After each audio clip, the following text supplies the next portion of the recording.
नमस्कार मु अश्विनीकांत साहू वर्तमान अनुगुल जिलार साइबर थाना रे कांस्टेबल भाबे काम करूअछि। वर्तमान आपण कोनोसी ओटीपी न देई किंबा आपणकर कोनोसी क्रेडेंशियल न देई मध्य आपणकर अकाउंट खाली हे जाउछि।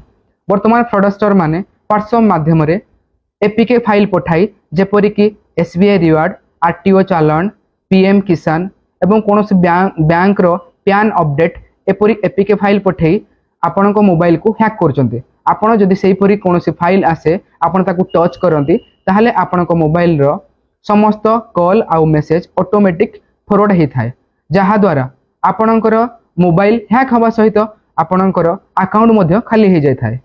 जदि एही परि कोनोसी फाइल आपणक पाखकू आसे ताहले आपण सेथिरे टच करंतु नाही।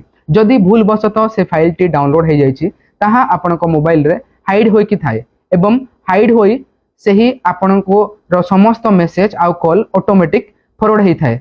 तेणु आपण एपरि जदि हुए सांगे सांगे आपण प्ले स्टोर को जानतु। प्ले स्टोर रे आपण ई-स्कैन CERT बट रिमूवल ऐप एवं एम कवच 2 ऐप को डाउनलोड करंतु। डाउनलोड कला परे आपण मोबाइल को स्कैन करी आपणकर हाइड थिबा एपीके फाइल को डिलीट करंतु एवं आपणकर निज मोबाइल रे #21*10# #002# एवं #21# डायल करी आपणकर कॉल मेसेज फॉरवर्डिंग को स्टॉप करंतु एवं आपणको एवं आपण मोबाइल को साइबर फ्रॉड रु सुरक्षित रखंतु। जदि आपणकर केबे साइबर फ्रॉड हुए आपण साइबर हेल्पलाइन नंबर 1930 को कॉल करंतु एवं निज को साइबर फ्रॉड रु बचांतु। जय हिंद।